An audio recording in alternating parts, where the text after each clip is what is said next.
Meet Eleanor Williams. For a long time, the British media and social networks referred to her simply and affectionately as Ellie.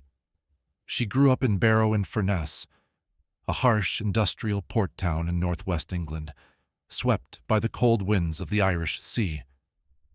Barrow is known for its shipyards, where nuclear submarines are built. It is a place of hard labor and very tight-knit social ties. The town's population is just over 55,000. Here, the rule, everyone knows everyone. And if they don't know you directly, they certainly know you within one handshake, truly applies.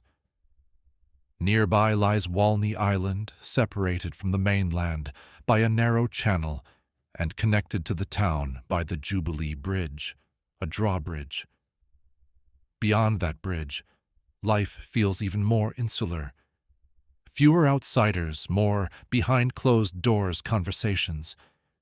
In small towns like this, any major story isn't merely discussed in kitchens. It instantly becomes part of local folklore, spreading like wildfire. And it was precisely this dynamic of a close, isolated community that would later play a fatal role in our case. For local police, the name Eleanor Williams was well known long before the whole of Britain started talking about her. After she began living separately from her parents, her family fell into a state of constant stress, repeatedly losing contact with her. According to official records confirmed by her mother, Eleanor was reported missing 32 times over the course of just a few months.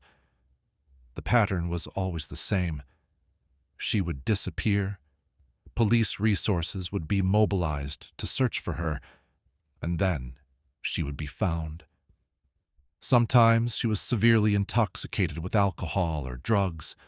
Sometimes she had minor injuries. Sometimes she was discovered in completely unexpected places, hundreds of miles from home. For her loved ones, it looked like a desperate cry for help and alarming psychological instability. For exhausted patrol officers, it gradually became routine, a repeated behavioral template of someone seeking attention. But soon, those disappearances were replaced by far more terrifying allegations. Court materials record that between 2017 and 2020, Eleanor began making extremely serious sexual allegations against a number of men. At first, these were isolated episodes, but over time her stories mutated, accumulated shocking details, and turned into a disturbing, meticulously constructed universe with its own brutal rules. She told investigators about abductions, death threats, forced drugging, private parties, and a vast criminal network. In her version of reality, there were many other victims, and at the top stood powerful and ruthless organizers. She described it all with chilling conviction, presenting herself not merely as an incidental victim, but as a key witness whom the mafia was trying to silence. What made it especially frightening was that Eleanor didn't just make claims. She brought what appeared to be physical corroboration. She showed police dozens of screenshots of threatening conversations, messages from alleged rapists, social media accounts, and even purported testimony from other girls supposedly victimized by the same network. All of this created a dense, seemingly unbreakable evidentiary foundation, and at first, the system genuinely believed her. Why? Because such themes were already deeply embedded in the British public consciousness. After real scandals in other towns, cases where gangs truly had exploited vulnerable people, both police and society were on high alert. Eleanor's story fit perfectly into an already familiar and terrifying framework. Investigators were afraid of making the wrong call and ignoring a plea for help. But when someone fabricates reality on such a scale, Real people are inevitably pulled into their distorted script. Eleanor assigned the role of villains to those who simply happened to cross her path. One of the first high-profile targets of her allegations was a local resident, Jordan Trengove. Eleanor told police that he had repeatedly raped her, held her against her will, and stalked her. Police responded strictly in line with protocol. Early one morning, an armed response unit raided Trengove's home. He was arrested. Jordan spent 73 days in custody at Preston Prison on remand. Prison is an ordeal for anyone, but for someone accused of such crimes, it is a daily risk to life. While he sat in a cell, unable to understand why he had been deprived of his freedom, the public stigma in his hometown took effect. Unknown individuals painted the word rapist in huge letters across the front of his house. His family received anonymous death threats. Their windows were smashed. They were afraid to go out even to buy groceries. Even when police eventually dropped the case for lack of evidence and he was released, the nightmare did not end. The harassment became chronic. Case materials noted that Jordan fell into severe depression and survived a suicide attempt, unable to bear the label of monster. The second key figure in this fabricated drama was Mohammed Ramzan, a respected local businessman. Eleanor named him as the chief organizer of the network in Barrow. The court would later establish that this was a complete fabrication.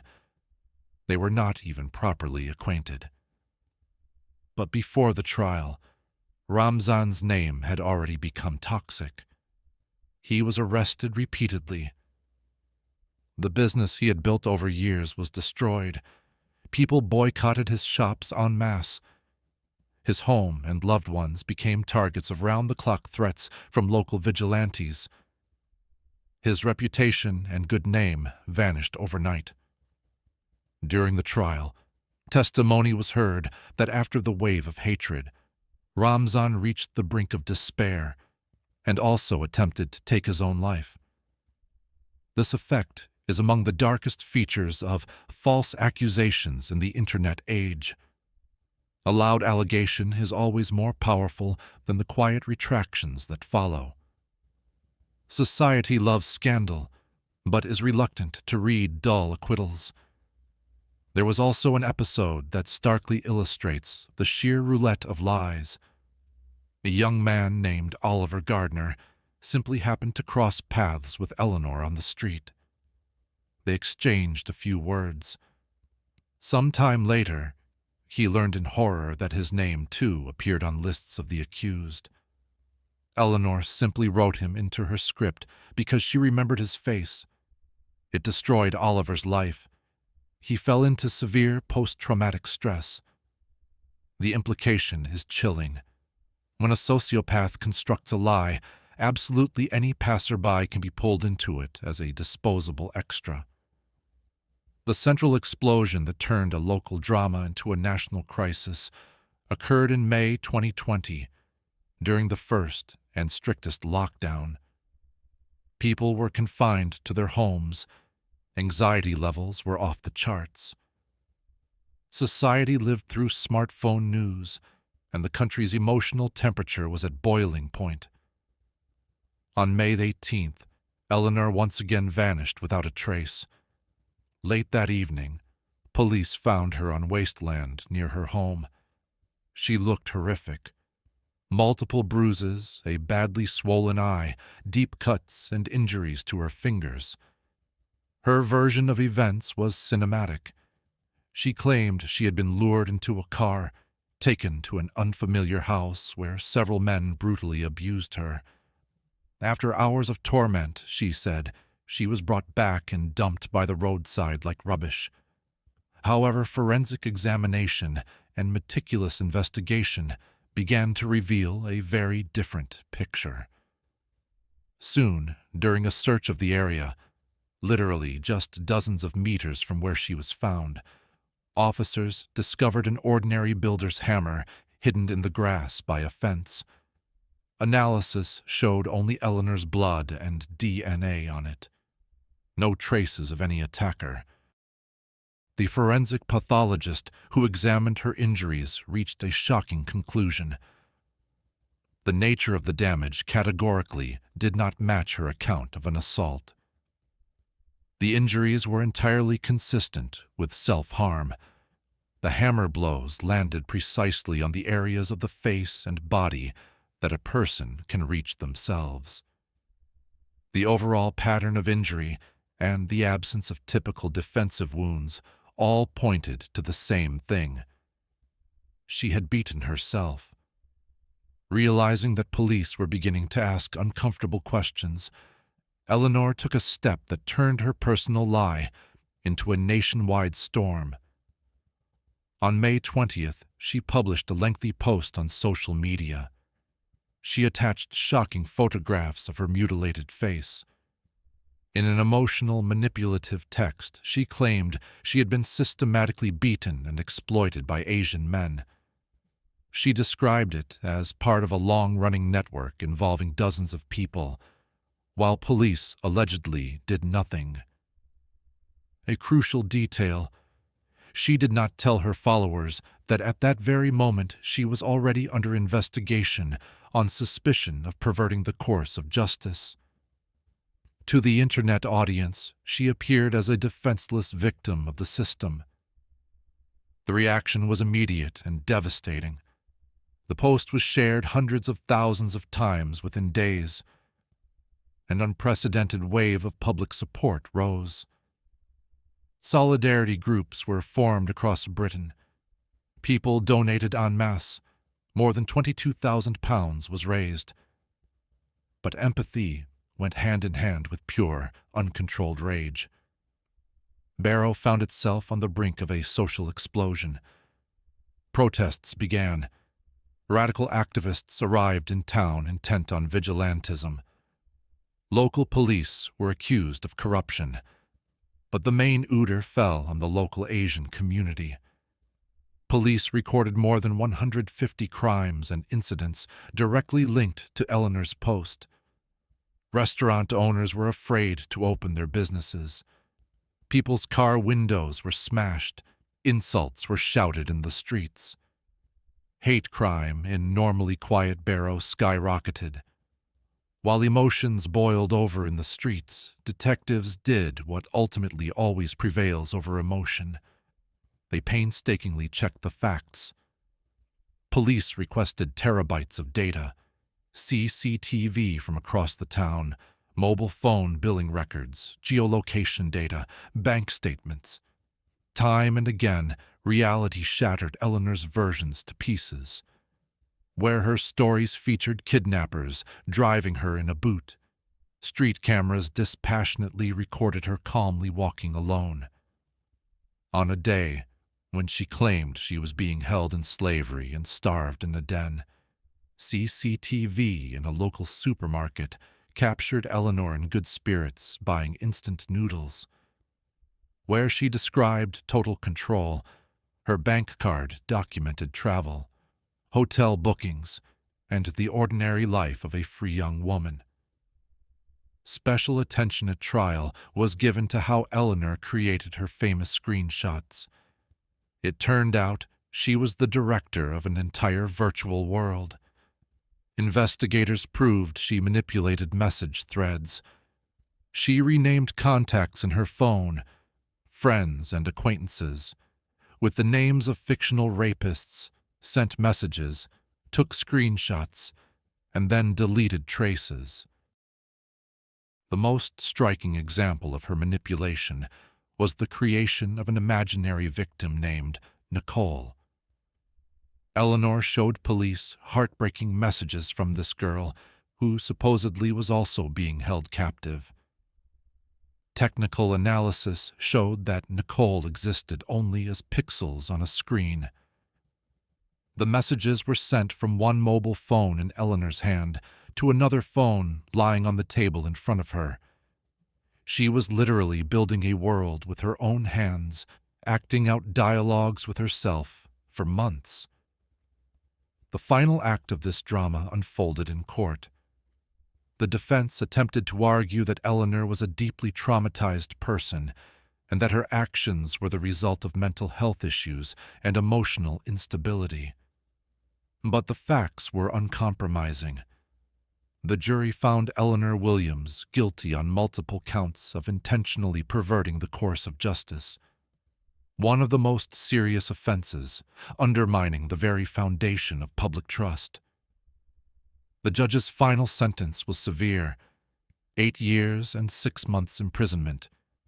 In passing sentence, the judge emphasized the colossal scale of harm inflicted not only on specific men, but on the entire town. He noted in particular that Eleanor had not shown a single drop of genuine remorse. The sentencing included a striking detail that added to her portrait. Even while in prison on remand, Eleanor wrote a letter to her sister. In it, she did not ask for forgiveness. She tried to instruct her sister on how to give evidence correctly, to explain to investigators how a hammer with Eleanor's blood ended up in a field. She continued to manipulate, even when her lies had been fully exposed. The judge drew a crucial systemic conclusion. No personal trauma justifies the cold, planned destruction of other people's lives. Moreover, such fabricated cases deal an irreparable blow to real victims of abuse.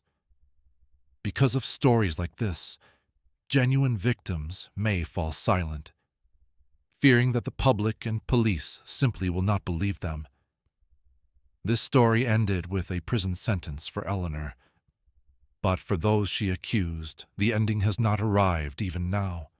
Even when a court draws a line and calls a lie, the stain remains forever, in the memory of the internet, in the whisper of neighbors behind your back in a small town, in shattered nerves and damaged health. The Eleanor Williams case is a brutal but necessary lesson for all of us. It shows how dangerous it is, in the age of social media, to place fast emotion above the slow fact. One post, a few photographs, and a well-assembled narrative can trigger a merciless lynch mob mechanism that destroys innocent people faster than a sluggish system can protect them. And what do you think about this story? In your view, how should we respond to such high-profile allegations online before the police reveal all the facts? And is the punishment severe enough for someone who has broken so many lives? Be sure to share your opinion in the comments. We're genuinely interested to read your thoughts. And of course, subscribe to our channel so you can explore the most complex and intriguing cases with us. See you in the next videos.